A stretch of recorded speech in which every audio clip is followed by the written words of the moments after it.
Hi, my name is Lily Belanger, and the topic of my poster is female life expectancy in the United States compared to high-income countries. So life expectancy tracks how disease impacts a population, and it also determines the overall health.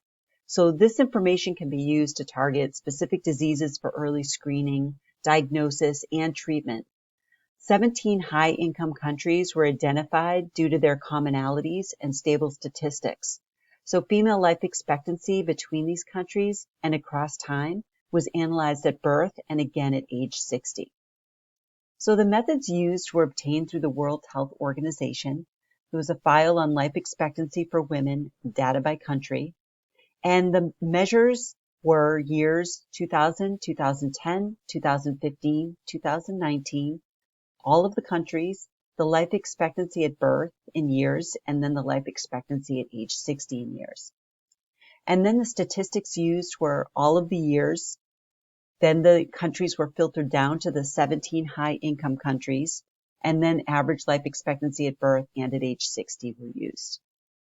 So if you look at this first graph on life expectancy examined from birth, you'll notice that the United States averaged about 80.7 years, and that was in comparison to the average of 83.9 among other high-income countries. So as you can see, they fared quite low. And then if you look at this graph, the life expectancy remaining after age 60, you'll notice that the United States averaged 24.4 additional years, and that was in comparison to the other countries, which was 26 to 27 years. Now, finally, I wanted to look at the female life expectancy after age 60 in the United States for the different time frames to see if we had a trajectory upwards or downward or if it remained the same.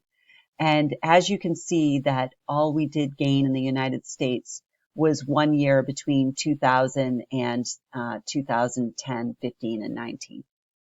So female life expectancy rates showed very little change from birth to age 60 in the United States compared to other high-income countries, where all countries are dominated by cardiovascular disease and cancer.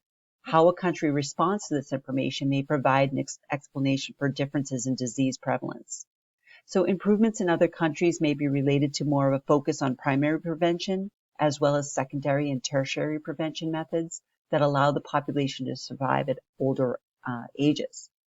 So I was very surprised with the results of this research, even though I know our healthcare is a topic of controversy on the fact that it needs vast improvements.